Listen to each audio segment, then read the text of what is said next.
Bien, bonjour à tous. Merci d'être là. Ça se justifie encore plus que d'habitude d'avoir bravé les dangers divers et variés pour me rejoindre. Bien, donc nous allons poursuivre notre enquête autour de la figure des héros. Donc dans la deuxième partie de cette annonce que j'ai faite des définitions poétiques. Donc nous avons vu la semaine dernière que la poésie homérique n'offrait pas véritablement de prise au concept de héros cultuels, à savoir ces héros dont les Grecs ont usage. Selon Hérodote, un tel usage étant justement traduit par Le Grand dans la collection des universités de France par l'idée de rendre un culte. À la fin du cours de la semaine dernière, j'avais en revanche laissé Hésiode en suspens sur ce point, sur la question des cultes.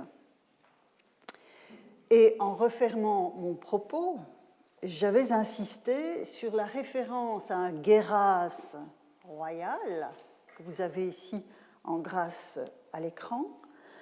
Géras royal, donc, présent dans les Travaux et les Jours, au moment où le poète parle des hommes de l'âge d'or qui sont devenus des daimonos immortels après leur mort, et aussi, de même c'est en grâce à l'écran, sur la timée accordée aux hommes de l'âge d'argent cette fois, que les mortels, je cite donc le texte que vous avez à l'écran, mais vous allez voir qu'on va le travailler ensemble, les mortels, donc ceux que les mortels appellent bienheureux sous la terre. Alors, la notion de timée, tant chez Homère que chez Hésiode, est étroitement associée à l'idée d'un statut. À la reconnaissance d'un statut, c'est l'honneur, donc qui se traduit in fine par les marques qui sont concrètes, les marques concrètes qui avalisent cet honneur. D'où la traduction de part d'honneur aussi que l'on peut donner du terme. Donc vous voyez, avec Timée, on a le balancement entre l'honneur, c'est-à-dire l'ensemble des prérogatives d'un individu, et puis les marques concrètes que viennent attester, en fait, qui viennent attester cet honneur. Ainsi, par exemple, la situation la plus évidente de ce type de réflexion sur la question de l'honneur et de la part d'honneur se trouve évidemment au premier livre de l'Iliade. C'est de son Géras, je reprends le terme ici, c'est de son Géras qu'Agamemnon va priver Achille en lui prenant la captive Briséis. Parce que Achille souligne à Agamemnon que les Troyens ne lui ont rien fait à lui, Achille, ni aux autres seigneurs de guerre engagés dans le processus du siège de Troie. Et c'est pour l'honneur des Atrides qu'il a pris la mer et campe sous les murs de la cité de Paris. Et donc, je lis avec vous ce passage du chant 1 vers 158-162, mais c'est toi l'effronté que nous avons suivi, pour te plaire, pour rétablir votre honneur auprès des Troyens, à Ménélas et à toi, face de chien. Et de cela tu n'as cure ni souci. Et tu viens de ton chef me menacer maintenant de m'enlever ma part d'honneur. Vous voyez donc ici les deux termes, on a Timée ici, Géras ici. Donc tu viens me menacer maintenant de m'enlever ma part d'honneur, la part que j'ai gagnée au prix de tant de peine, et que m'ont octroyé les fils des Achéens. Donc vous voyez, le Géras ici est véritablement la concrétisation de cet honneur qui est attaché à la personne. Autre exemple de ce balancement entre les deux termes, au premier chant toujours, le vieux Nestor, face à la querelle qui se joue entre les deux chefs de guerre, le vieux Nestor tente de concilier les points de vue et en s'adressant à Agamemnon et puis à Achille, donc nous sommes au vers 276-279, laisse-la lui, dit-il à Agamemnon, laisse-la lui comme la part d'honneur, donc le Géras ici, que lui ont tout d'emblée donné les fils des Achéens. Et toi, fils de Pélée, donc il s'adresse cette fois à Achille, ne t'obstine pas à quereller un roi en face.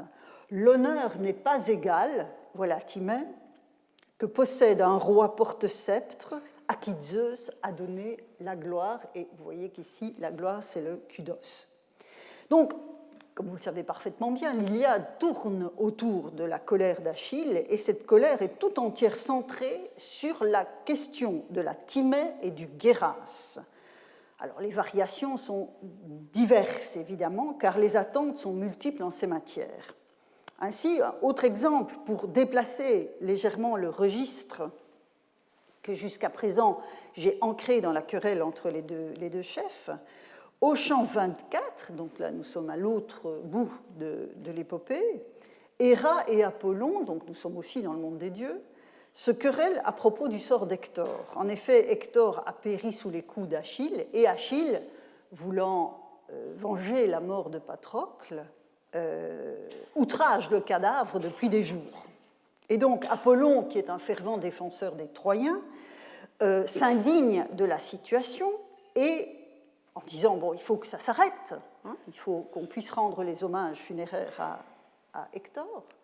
Et en fait, Héra s'adresse à lui violemment en lui disant ceci, donc nous sommes au chant 24, vers 56-61. Voilà bien encore une idée de toi, Dieu à l'arc d'argent. Vous iriez maintenant accorder même honneur à Achille et Hector. Et vous voyez ici que le registre de la Timée ressurgit. Donc vous iriez maintenant accorder même honneur à Achille et Hector. Hector n'est qu'un mortel, il a tété un sein de femme. Achille, lui, est fils d'une déesse que j'ai nourrie, choyée et puis donnée pour épouse à un homme, appelé entre tous chers au cœur des immortels. Donc Hector, qui est un humain, né de parents mortels, a droit à une Timée, comme Achille a droit aussi à une Timée, mais leurs Timailles ne sont pas équivalentes. Elles ne peuvent, leurs Timailles respectives, ne peuvent pas être équivalentes, car l'ascendance d'Achille est d'un rang supérieur. Et c'est également un point que va souligner l'Odyssée sous un autre angle, quand Ulysse quitte l'île de Calypso, prend la mer, puis Poséidon se rend compte que ce radeau est en train de partir. Il déchaîne, donc le dieu déchaîne une tempête telle que le radeau d'Ulysse se disloque. Et il aurait péri, nous dit le poète, mais, et je cite ici donc au chant 5, les vers 333-335, mais Ino l'aperçut, la fille de Cadmos aux chevilles bien prises, qui jadis simple mortelle à la voix humaine, c'est l'expression brotos audeessa, devint au fond des mers Leucothea, donc la déesse blanche, Leucothea, et tient son rang parmi les dieux. Donc elle s'est vue attribuer une Timée comme les dieux. Donc vous voyez ici que cette traduction de Bérard, elle tient son rang parmi les dieux que j'ai conservés, fait justement droit au sens de Timée. C'est vraiment une question d'honneur, donc de rang, de tenir son rang. Ce que la mortelle Ino a obtenu, c'est l'honneur de devenir une déesse marine, la Timée d'être immortelle, et cette Timée, quand on est dieu, implique ipso facto un culte rendu par les hommes, un culte rendu aux dieux. C'est ce que je vous disais tout à l'heure avec Achille. C'est-à-dire que cette Timée est étroitement chevillée à ce que le grec appelle le Géras, même si les termes peuvent être équivalents. Le Géras, c'est-à-dire la manifestation concrète. Une Timée est indissolublement liée à cette manifestation concrète. Alors, dans la théogonie également, donc ici je brosse l'arrière-plan de la question des Timailles et du Géras, des morts de l'âge d'argent et d'or. Donc, dans la théogonie également, j'ai déjà eu l'occasion de vous en parler précédemment, le registre de la Timée et les Timailles qui en découlent est essentiel dans la mise en place du pouvoir de Zeus. Ainsi, par exemple, dans ce passage des vers 392-394, on voit donc les deux termes de Timée et de Géras qui apparaissent de façon significative, donc dans un même passage, où Zeus promet aux dieux qui se rangeront à ses côtés pour combattre les titans, donc les dieux de la génération antérieure contre lesquels les nouveaux dieux se battent. Donc Zeus s'engage à ne pas leur reprendre leurs privilèges, donc les guérets au pluriel que vous avez ici, mais de maintenir à chacun au moins la Timée qu'il avait jusque-là.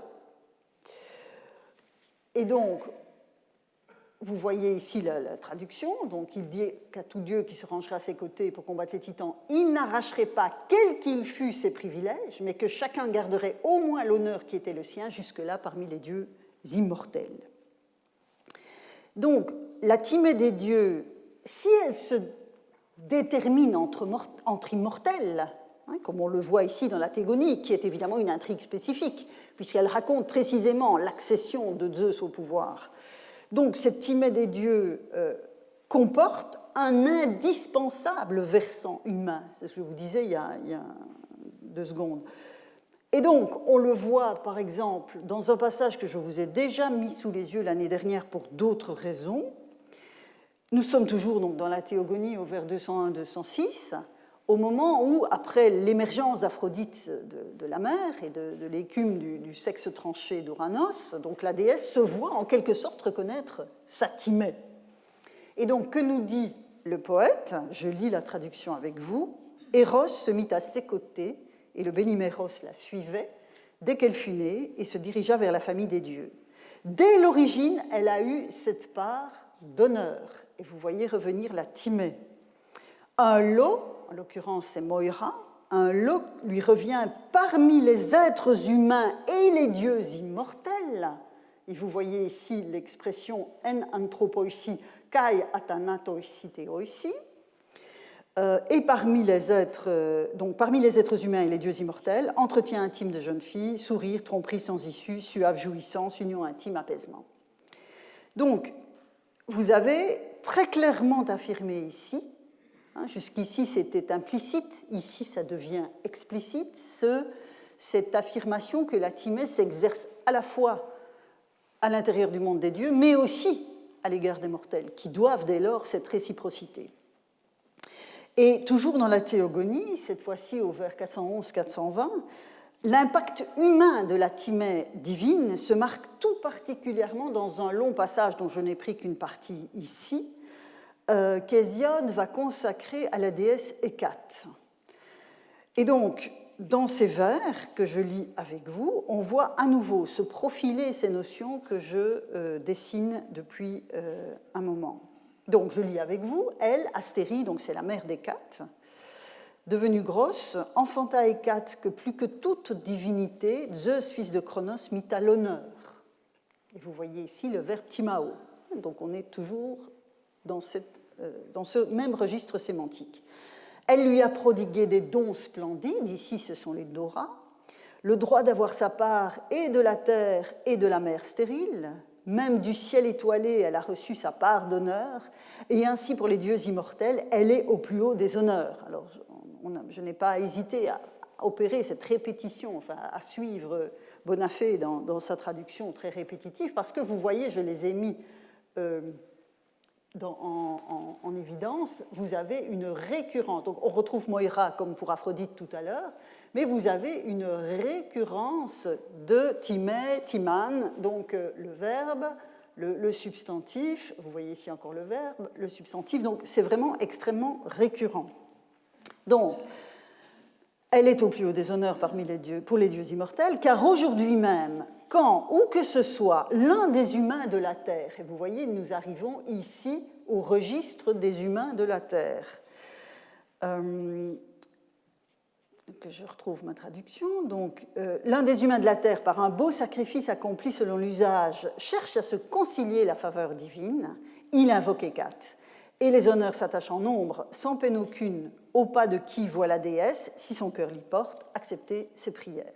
À celui-là, elle accorde la prospérité, car certes, elle a le pouvoir de le faire, et on retrouve ici une notion que nous avons déjà pistée les années précédentes, donc cette question de la dynamis des dieux. Et donc, vous voyez ici combien ce registre de l'hommage est fondamental pour penser les dieux grecs et la relation que les humains nouent avec eux. Alors, je ne m'arrêterai pas évidemment à la question encore largement ouverte de la place assez inattendue de la déesse Hécate, qui est dans les cultes des cités relativement mineur, avec tous les guillemets d'usage quand on utilise ce genre de mots. Mais bon, la place d'Hécate dans le poème d'Hésiode est un problème largement ouvert depuis des décennies. Ce qui intéresse mon propos aujourd'hui, c'est évidemment le lien étroit qui se joue entre les honneurs parmi les dieux immortels, et on voit que toute la première partie du passage ici fait référence à ces honneurs, et le fait que cette Timée s'actualise parmi les humains qui marchent sur la terre. Vous voyez ici les épictonioi, les humains qui marchent sur la terre, sous la forme d'une invocation au contexte sacrificiel. Donc cette démarche est intimement liée à la dynamisme de la déesse, qui aboutit à la Timée qui, ici, dans cette dernière partie, ne concerne plus la divinité elle-même, mais l'homme qu'elle honore. Et donc vous voyez ainsi un tissage de la Timée qui s'opère à l'intérieur du monde des dieux, entre les dieux et les hommes. Donc la Timée des dieux est honorée par les hommes, mais les dieux qui rencontrent les attentes des hommes leur confèrent aussi une Timée. Et donc vous voyez à quel point le tissage est serré dans ce contexte sémantique. Alors, après ce détour par la Timée et le Guéras, excusez-moi, j'ai mis 2 fois la même dia. Donc, après ce parcours dans l'épopée et dans la théogonie, je reviens aux hommes du récit des 5 espèces humaines, donc le Dime d'Eras, pour lequel je vous soumets une bibliographie minimale mais essentielle. Et je vous rappelle, enfin, je rappelle à ceux qui le savent et j'informe ceux qui ne le sauraient pas que chaque semaine, le fichier de la projection PowerPoint est déposé sur le site et donc vous pouvez retrouver l'intégralité des références parce que j'imagine que c'est un peu difficile de noter à la volée puisque je passe assez vite sur ces questions bibliographiques. Donc vous pouvez télécharger le support sans aucun problème. Donc, voilà une bibliographie minimale sur le Dime d'Eras. Donc j'ai privilégié ici les études fondamentales que Jean-Pierre Vernant a livrées en fait sur une vingtaine d'années. Parce que c'est pour ça que même si tout le dossier a été repris en 1985 dans le volume Mythes et Pensées, la réédition du volume Mythes et Pensées chez les Grecs, ce sont des études qui se sont succédées. Et donc, vous avez la première en 1960, qui était une réflexion de type structural sur le mythe d'Eras, puis une réponse à des critiques qui avaient été faites, et enfin, en 1985, et vous allez comprendre pourquoi, un élargissement de la perspective. Donc, ce sont des études qui restent fondamentales, même si les critiques sont venues, et légitimement, sur une application de façon peut-être un peu trop mécanique de l'interprétation structurale.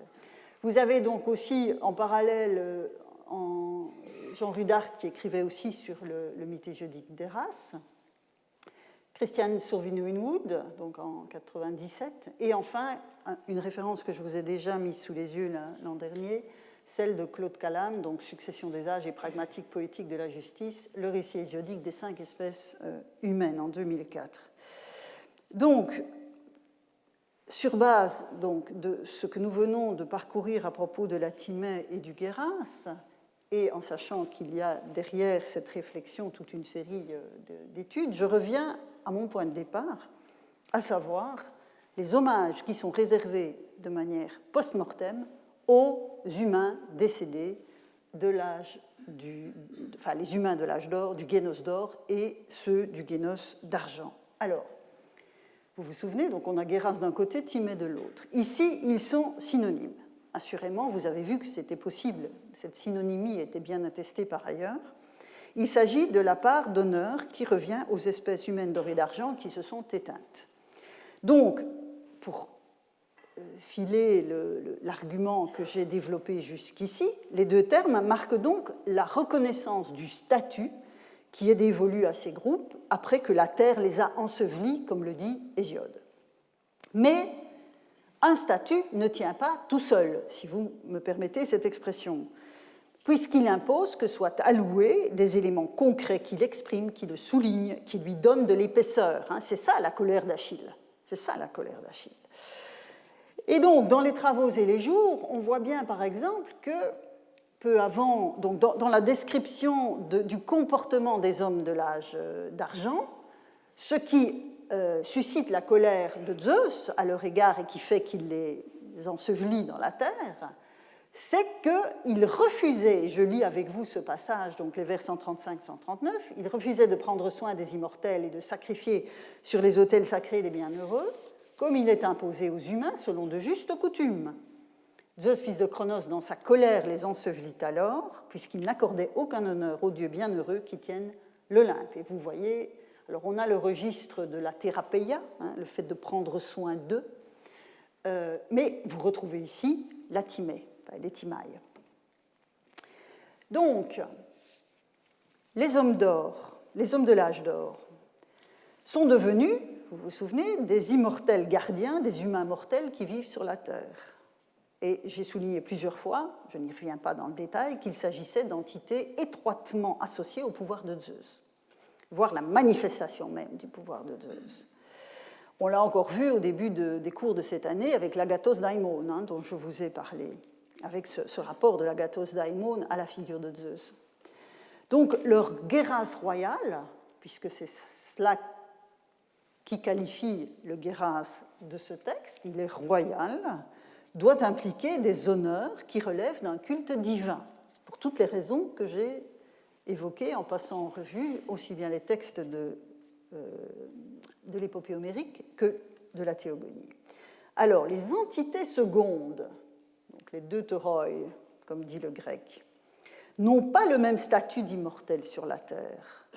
La référence métallique, donc c'est de l'argent et non c'est de l'argent et non de l'or, souligne la distinction qualitative entre les deux espèces pendant leur vie et après leur mort, tout en les conservant dans une relative proximité avec les dieux. Les hommes d'argent sont alors sous la terre, vous avez l'expression hypoktonioi, ils sont sous la terre, mais apparemment pas exactement au même titre que les autres mortels communs qui descendent dans l'Hadès, puisque ceux-ci sont bienheureux, ils sont makaros. Ils sont bienheureux en une formule qui les rapproche du bien-être permanent des dieux eux-mêmes, puisque vous avez vu ici quelle est la qualité des dieux que les hommes de l'âge d'argent n'honorent pas, c'est d'être, voilà, vous voyez ici, ils sont bienheureux aussi. Vous avez l'adjectif makar. Donc, on voit bien que là, la référence au monde des dieux est induite par la proximité de ces passages. Alors, il est temps de vous soumettre, pour réfléchir sur ce passage, il est temps de vous soumettre une question de lecture de manuscrits. Je vous ai dit qu'on allait travailler ce texte, autant que le positionnement de cet auditoire, de cet amphithéâtre le permet.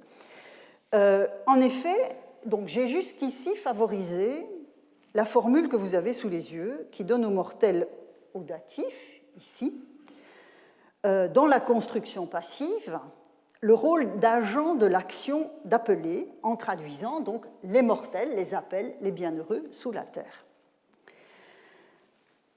Or, tnetoi au datif est une correction d'éditeur.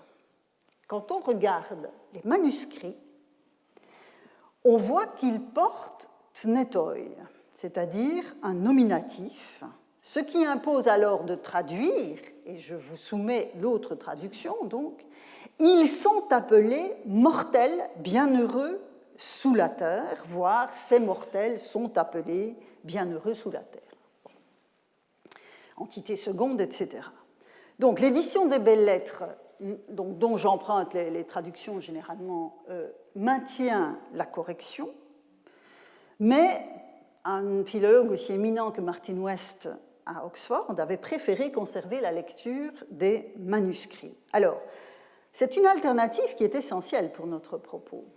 En effet, elle est tout entière fondée sur la question du statut des défunts de l'âge d'argent. Ceux qui privilégient la correction, donc la première occurrence à l'écran, tirent les entités secondes vers le statut divin. Ceux qui maintiennent la lecture des manuscrits, deuxième occurrence à l'écran, donc ceux qui maintiennent cette lecture en font des humains qui reçoivent un culte après leur trépas. Et gardez ceci en mémoire parce que je vais y revenir. Mais je veux boucler la boucle des hommages post-mortem et éventuels dans ce récit des 5 espèces humaines. Et donc il reste deux espèces humaines à envisager de ce point de vue. Les héros, vous voyez que j'y arrive, et puis le retour à une espèce métallique, à savoir celle contemporaine d'Hésiode, les hommes de l'âge du fer. Alors, qu'en est-il donc des hommes de la 4e espèce?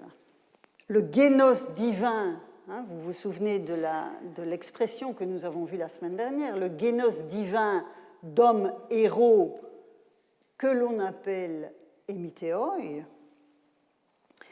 ceux-là même donc, dont les privilèges post-mortem, enfin pas les privilèges nécessairement, mais en tout cas la destinée post-mortem est ensuite décrite par Hésiode.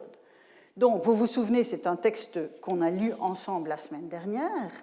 On a 2 catégories qui se dessinent dans ce sort post-mortem des héros.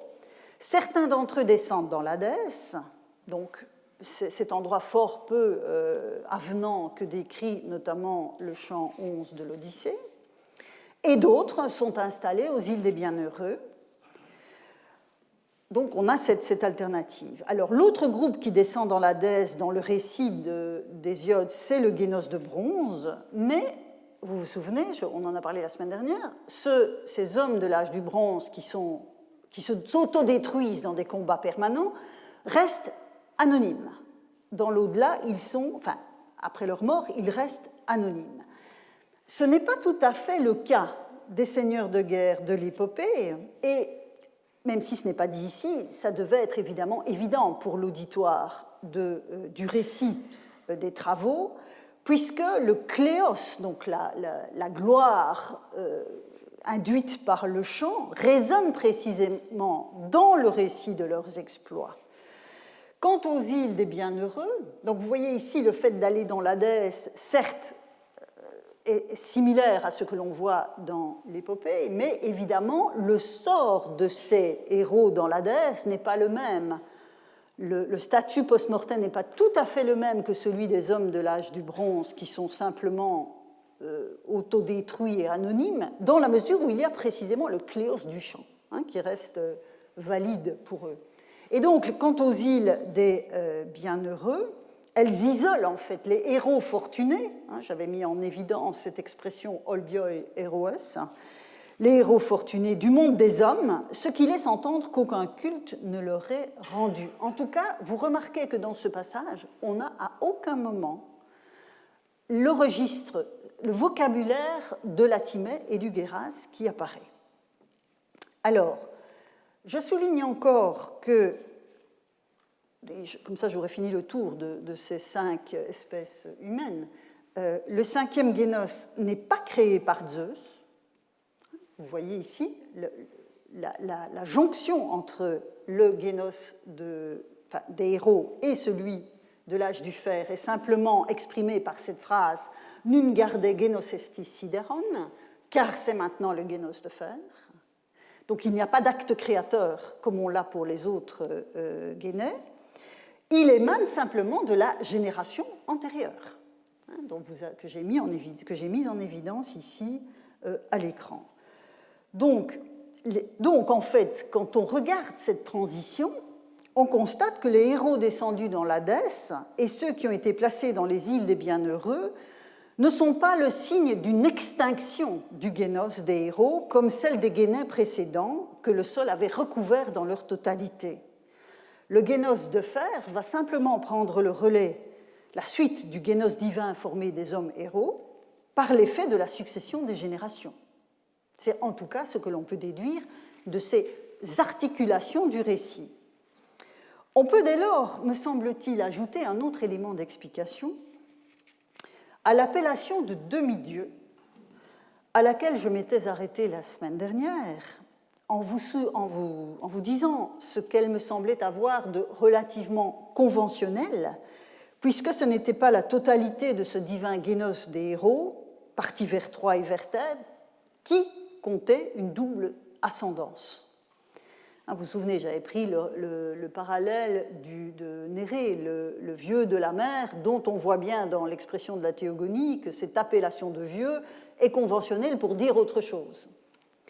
Et donc, ce que le poète souligne ainsi en parlant de ce génos que l'on appelle les demi-dieux, me semble-t-il, c'est donc, outre les capacités hors normes de cette génération proche des dieux, ça c'est ce qu'on a vu la semaine dernière, ce que souligne le texte ici, c'est la fin de la proximité avec ces derniers.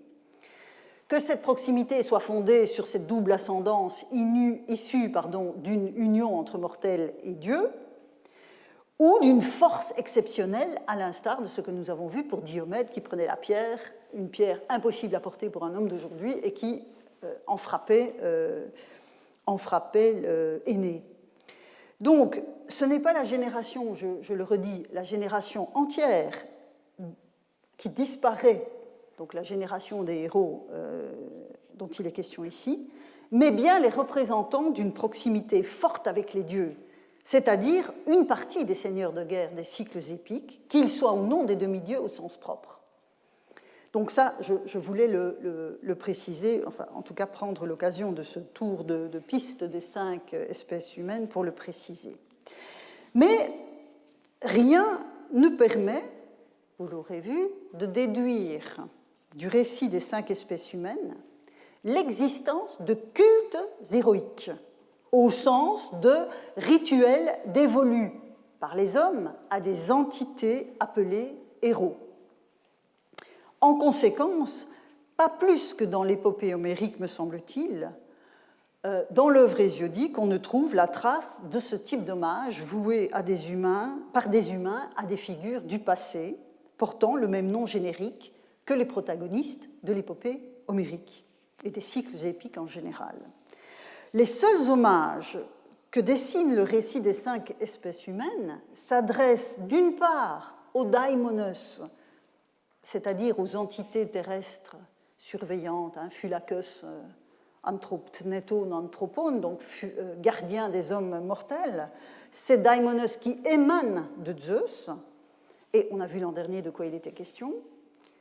Donc, on a d'une part les hommages qui s'adressent à ces entités, et d'autre part à des entités appelées par les hommes bienheureux souterrains, si l'on suit la correction des manuscrits, et des entités appelées bienheureux mortels souterrains, si l'on suit les manuscrits. Et je ne tranche pas encore à ce stade, mais on va y revenir.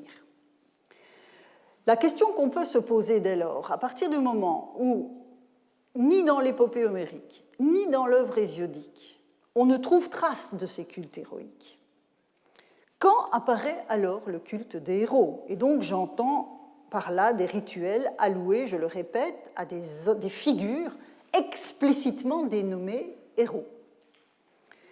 En fait, ce type de culte héroïque n'est attesté fermement pour la première fois que chez Pindare, au début du Ve siècle, quand le poète évoque Bathos, qui est le fondateur de la cité de Cyrène, donc en Afrique du Nord, dont le tombeau se situait sur l'agora de la cité. Et, nous dit Pindare dans la 3e Pitique, au vers 94-95, bienheureux, vous voyez, intéressant, on a Macquart, bienheureux, il habita parmi les hommes, il devint ensuite un héros vénéré par le peuple.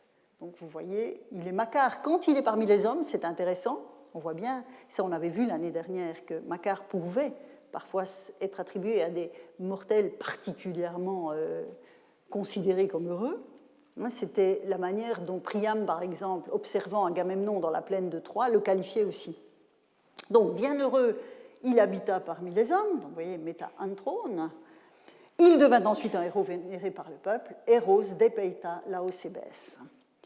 Donc, le statut post-mortem du fondateur ne fait aucun doute. Il est devenu ce que nous appelons un héros cultuel. En l'occurrence, il va recevoir donc l'hommage de toute la communauté, c'est ce que signifie laosebes, sur la longue durée, et on voit qu'il a un statut même déjà un peu de son vivant, hein, du fait que poétiquement Pindare va le qualifier de Makar, on voit bien que ce n'est pas quelqu'un d'ordinaire. Mais ce qui m'intéresse dans la mention donc, du héros laosebes, c'est qu'on n'a pas affaire à un simple culte à la tombe, limité à la famille en l'espace d'une ou deux générations. Il s'agit d'un culte public qui est assumé par la cité comme tel.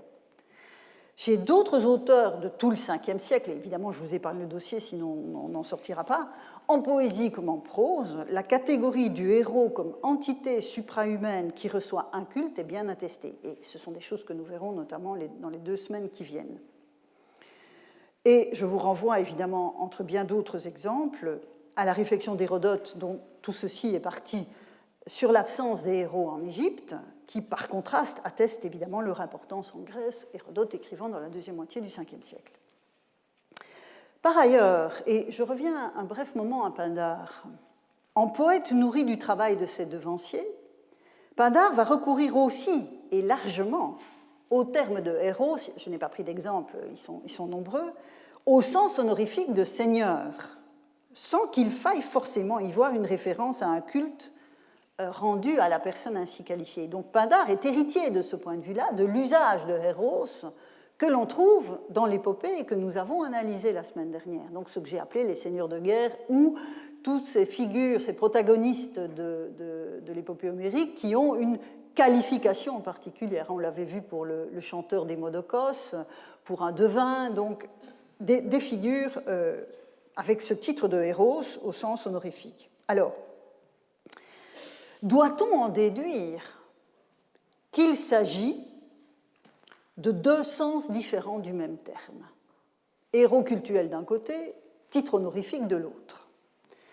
Donc un qui serait non religieux et hérité de l'épopée, et l'autre qui serait religieux et attribué à des figures suprahumaines recevant un culte. Alors, vous reconnaîtrez certainement, puisque vous me faites le plaisir de me suivre depuis un certain temps, vous reconnaîtrez sans mal le questionnement qui nous occupe entre nom commun et nom divin pour les personnifications divines comme Thémis ou les nymphes, même si dans le cas des héros, on voit bien qu'on n'est pas tout à fait dans le même registre.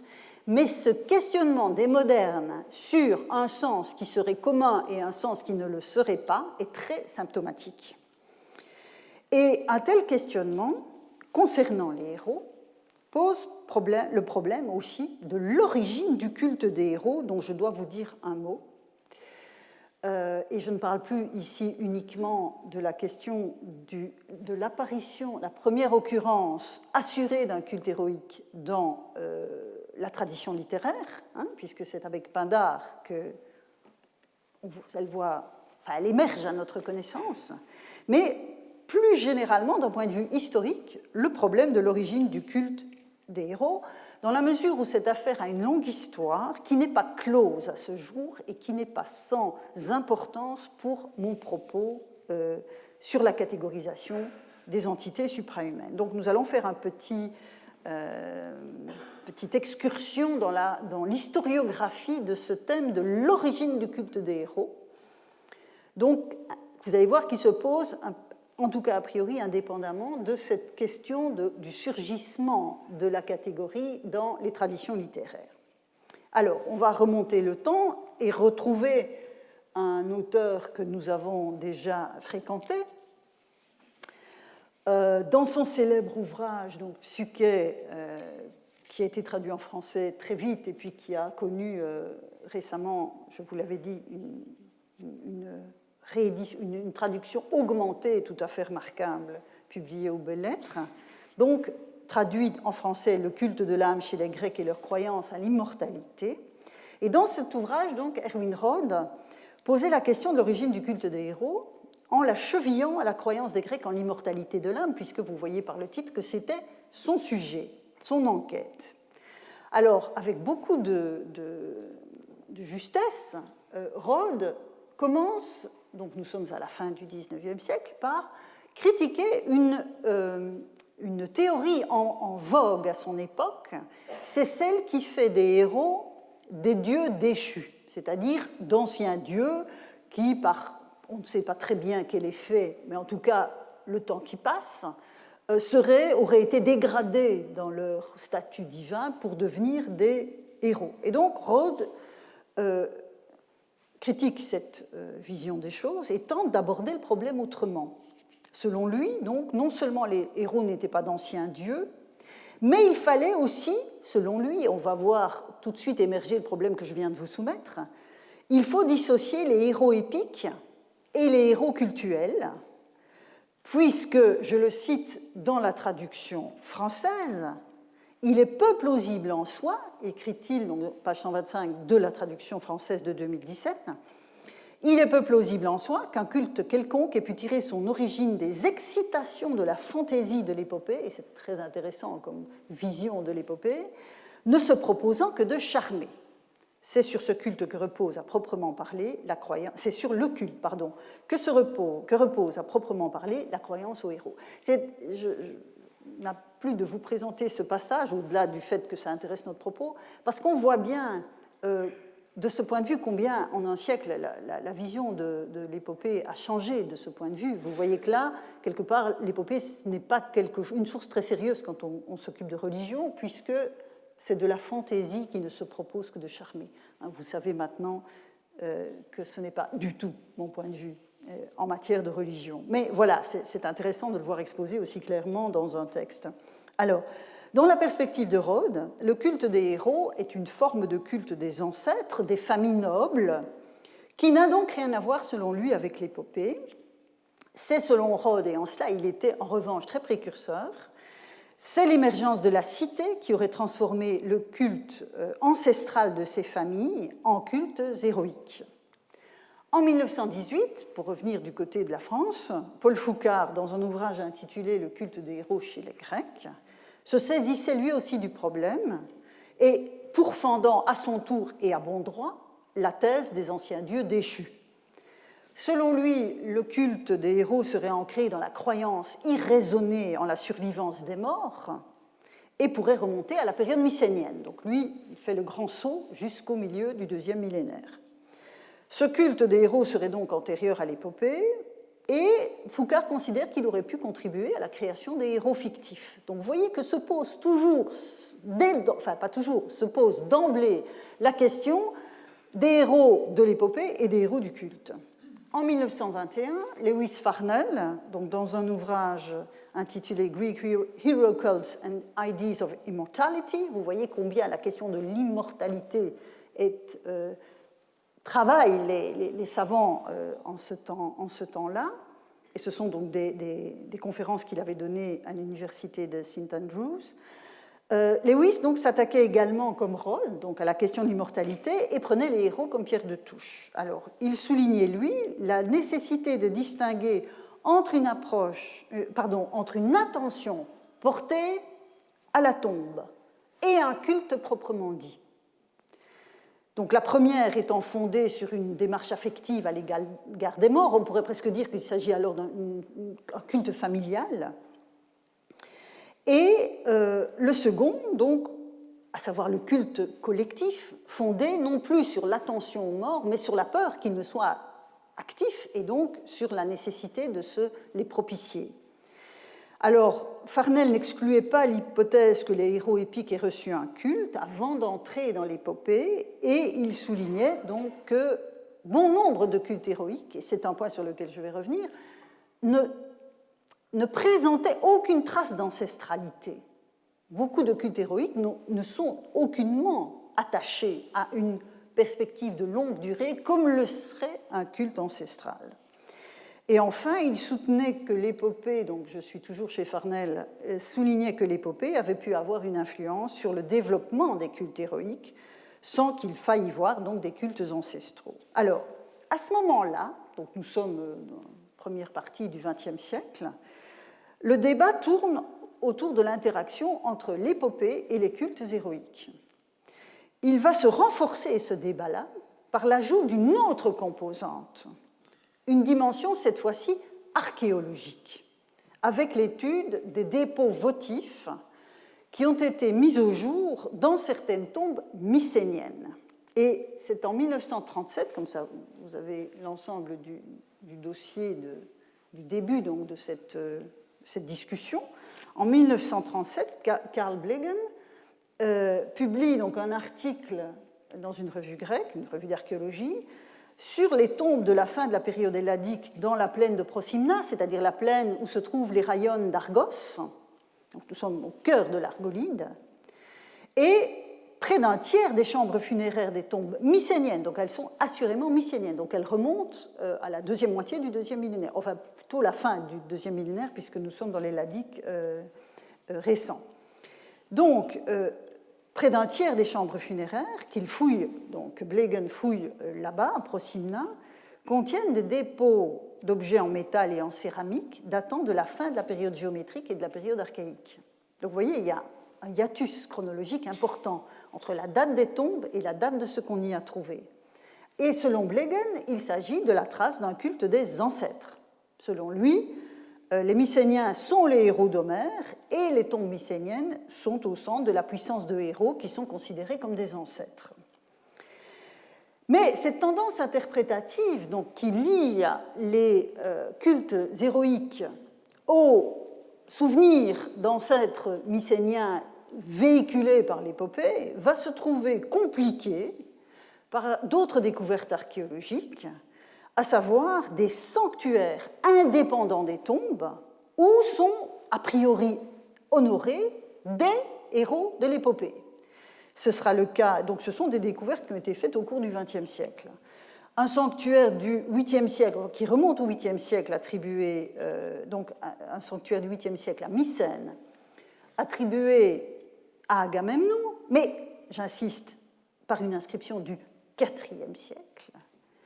Un sanctuaire laconien, donc spartiate, attribué à Ménélas, mais à la fin du IVe siècle, à la fin du VIe siècle, on est à la période archaïque, et enfin, une grotte d'Ithaque associée par les modernes au culte d'Ulysse en raison d'une inscription qui porte le nom d'Ulysse datée du 1er siècle avant notre ère. Vous voyez déjà le problème, hein, les hiatus chronologiques sont forts à tous les étages dans ce dossier. Donc, puisqu'on trouve des sanctuaires cette fois-ci, indépendamment de tombes, l'ancestralité directe et continue depuis la période mycénienne est alors mise en question au profit d'un scénario différent. Il faut changer la grille de lecture puisqu'on n'a pas nécessairement de tombes. Donc l'ancestralité, c'est difficile à plaider. C'est alors, et on revoit les thèses qu'on a déjà vues passer qui ressurgissent, c'est la circulation des poèmes homériques au 8e siècle qui aurait abouti à la création de sanctuaires pour les héros épiques sans qu'il faille postuler une continuité de la mémoire de ces figures depuis la période mycénienne, comme le supposait Blegen. Et encore moins l'idée d'un culte accompli sans solution de continuité par des familles nobles. Alors, depuis les années 50, je continue mon petit tour historiographique, depuis les années 50 du siècle dernier, des études importantes se sont succédées sur l'origine des cultes héroïques. Alors, avec des études ciblées, et vous allez voir pourquoi je vous disais qu'il fallait aller voir éventuellement le support sur le site du collège, parce que, évidemment, voilà ce que ça donne. Et ce n'est qu'un échantillon. Donc, des études se sont succédées, donc des études ciblées. Vous voyez ici, par exemple, c'est le fouilleur du prétendu sanctuaire d'Agamemnon à Mycène. Donc, vous voyez qu'on est en 53, c'est pour ça que je vous disais que les choses bougent à ce moment-là. Vous avez ici, vous voyez, Theodora Adis-Telliou-Price qui écrit, qui s'interroge sur le rapport entre les cultes héroïques et Homère, et vous la revoyez ici, 3 ans plus tard, reprenant le sujet parce que le débat est extrêmement ouvert, et vous voyez qu'on est dans toute une série de registres, aussi bien dans des travaux en allemand qu'en anglais, qu'en français. C'est vraiment un débat continu Donc, dans des études ciblées, comme celle-là, ou des études plus générales sur les héros et sur le culte des héros, comme le livre d'Emily Kearns, un livre de Böhringer sur lequel je reviendrai, le livre de Gunnel et Krotz sur les rituels sacrificiels, et ici Bruno Curry qui a travaillé sur Pindare. Enfin, c'est moins Pindare et le culte des héros que Pindare et l'héroïsation des humains de son temps. Mais bon, vous voyez en tout cas que ça bouillonne dans ce registre thématique. Alors, plusieurs problématiques ont ainsi enrichi et complexifié ce dossier depuis Rode, Farnell et Foucard, au-delà donc des intérêts de nos grands devanciers pour les questions touchant à l'immortalité de l'âme. Vous voyez que dans tous ces titres, on ne trouve plus l'immortalité de l'âme, ce qui est aussi très intéressant d'un point de vue historiographique. Et donc, plusieurs problématiques donc, ont enrichi ce dossier. Première problématique, la réflexion sur la naissance de la cité grecque. Elle a croisé évidemment la question de l'origine des cultes héroïques, en renouant avec les intuitions de Rhodes sur l'importance de la première dans le développement des seconds. Et ce sera notamment le point de vue de Walter Burkert dans un article très important de 1992, et puis surtout du livre de François de Polignac, qui a été une borne miliaire dans ses réflexions sur la naissance de la cité grecque, surtout dans sa réédition de 1995. Donc, première problématique qui a rejoué en fait l'interrogation sur le culte héroïque, c'est la question de la naissance de la cité. Il y a aussi le deuxième point, c'est toute la réflexion qui s'est fait jour dans les années 80 sur la mémoire, le rapport des communautés à leur passé. Ça n'a pas touché uniquement les questions d'identité nationale. On est dans l'histoire ancienne s'est aussi saisi de ces questions et ce que cela implique pour la construction de l'identité des communautés qui honorent les héros. Ça a été très important aussi. Mais sur cet arrière-plan, une certaine confusion, voire une confusion certaine, continue de régner quant à l'interprétation qu'il faut donner des fameux dépôts votifs dans les tombes mycéniennes. Premier groupe de questions, je les présente rapidement, parce que je vois que j'ai encore été trop optimiste. Premier groupe de questions auxquelles on a vraiment du mal à répondre. S'agit-il de culte occasionnel à la tombe ou de culte continu? Alors parfois l'archéologie permet d'avoir une petite idée, mais ce n'est pas toujours le cas.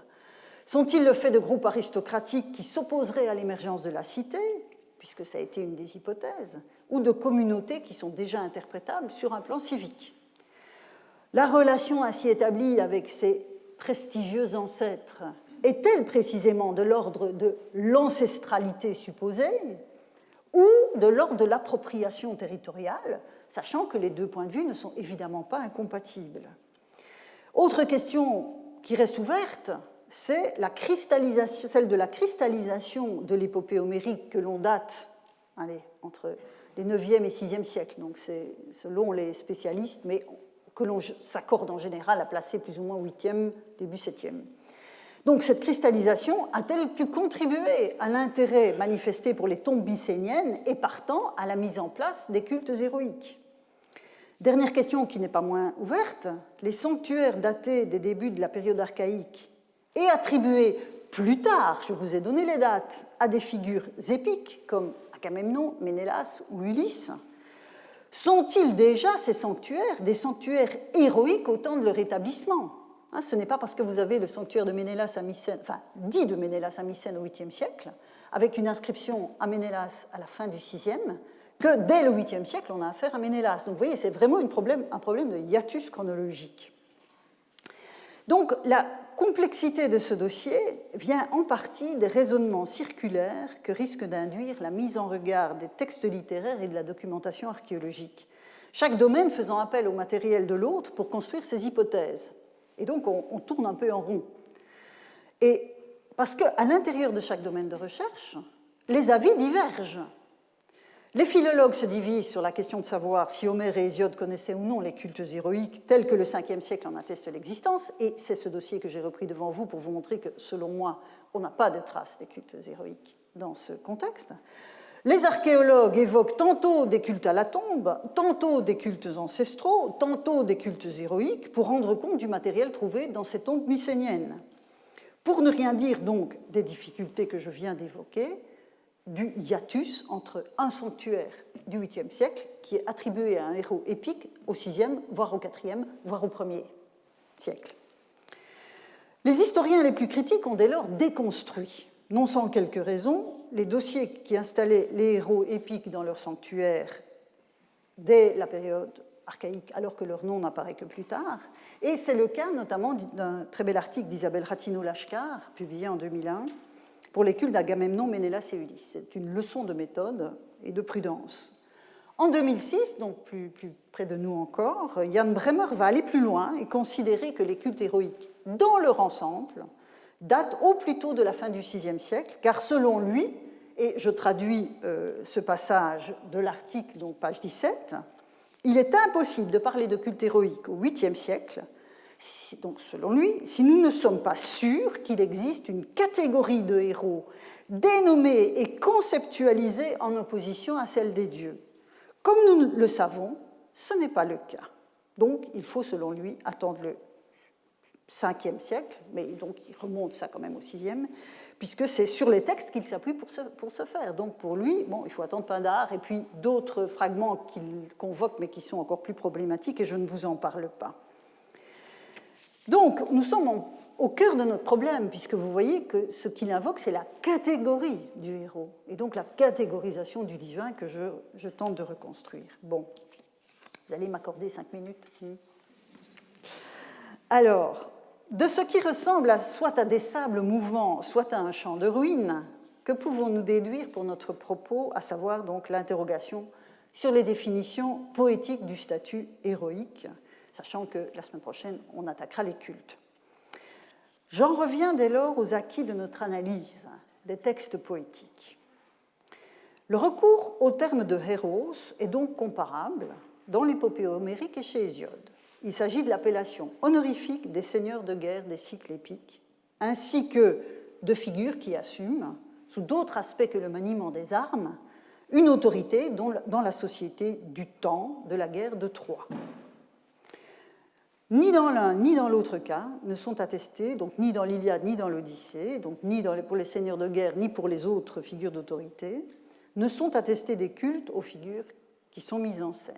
Alors, je laisse de côté un vers très problématique du catalogue des vaisseaux de l'Iliade, où on sent la mention d'un sacrifice pour Érectée, qui est un héros à Athènes. Mais tout ce passage du catalogue des vaisseaux est très, très, très discuté.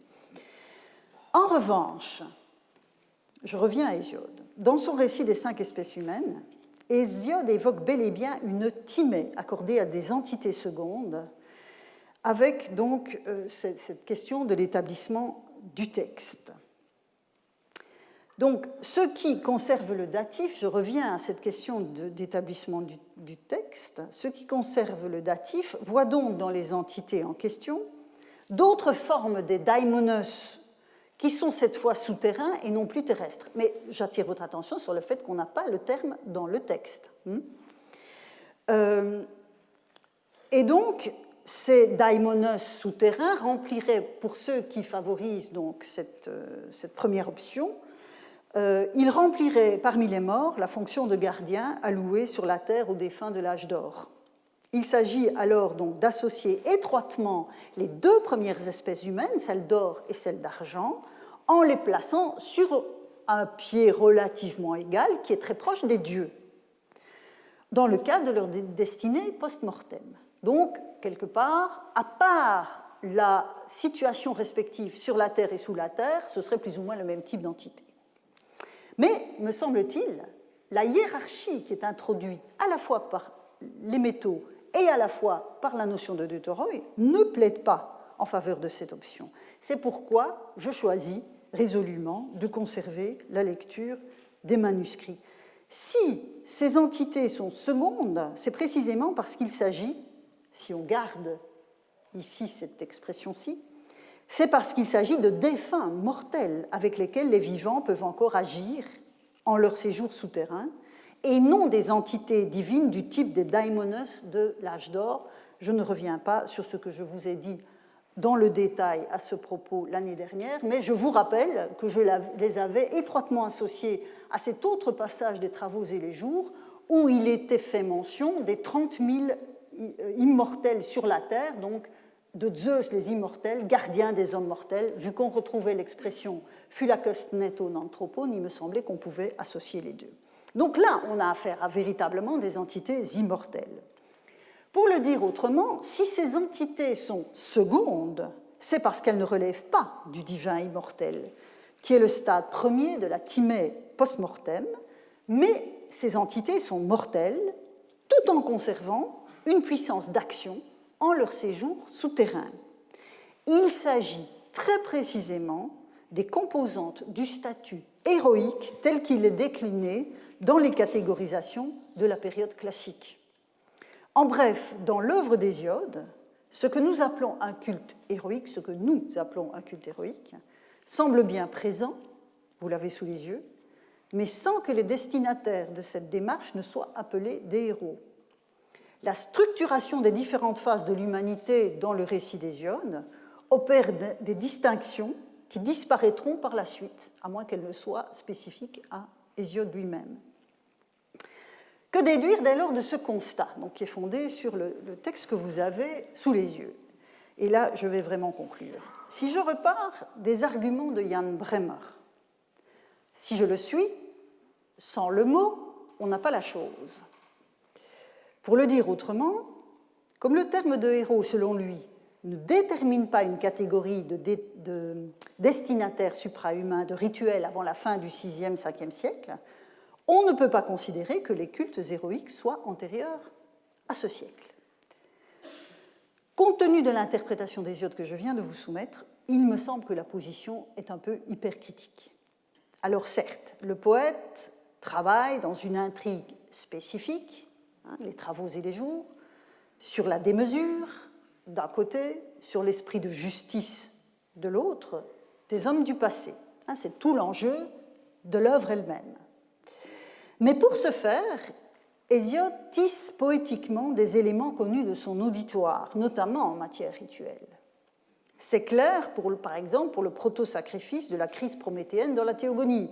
C'est clair que dans la Théogonie, la division du bœuf à laquelle Prométhée va s'astreindre n'est pas un sacrifice au sens strict, mais ça pointe vers le sacrifice, et l'auditoire le savait parfaitement bien.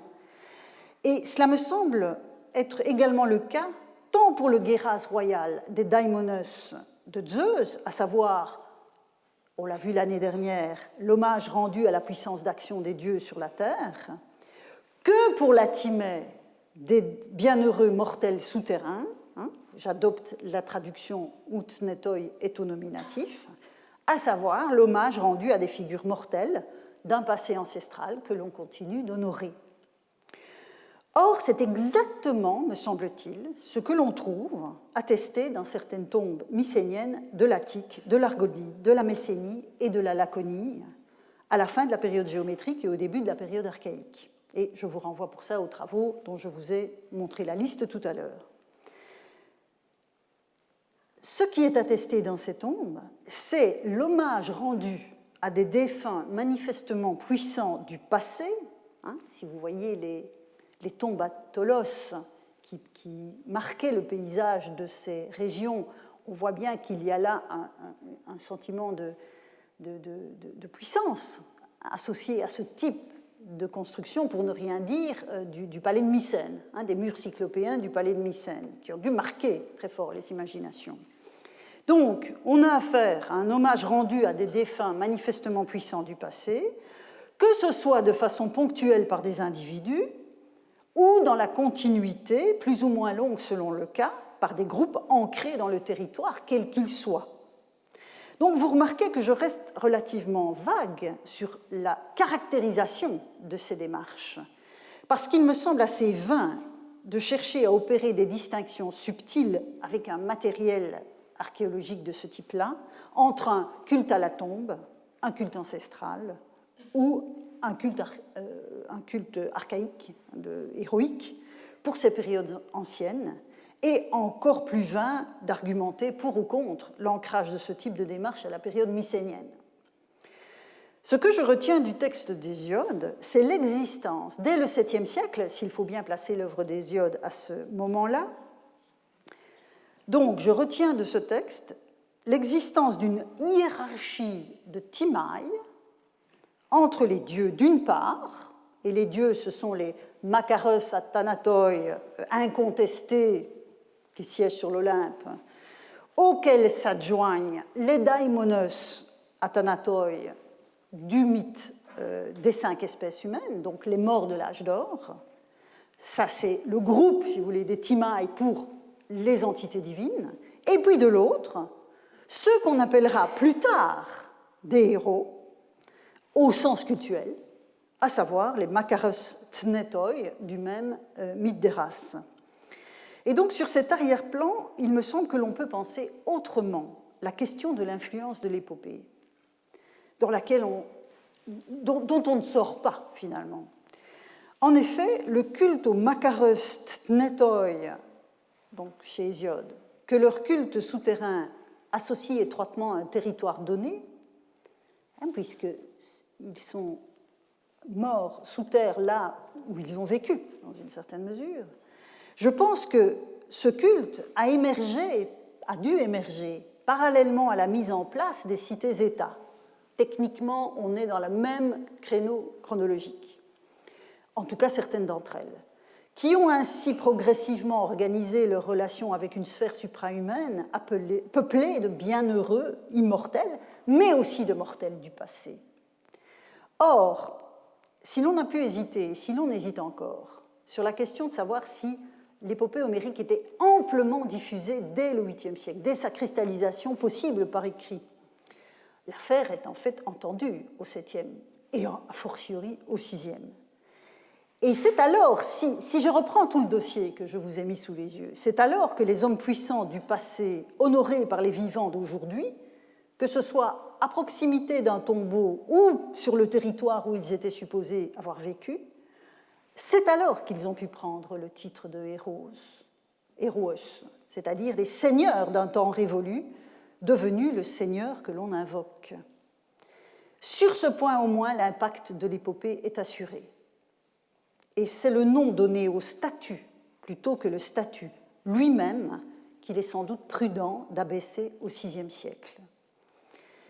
Et c'est dès lors, sur des fondements plus assurés, que lors des 2 cours qui viennent, nous entreprendrons d'approfondir la question de ce statut, et cette fois-ci à l'épreuve des cultes et de l'épigraphie. Merci pour votre attention et pour votre présence.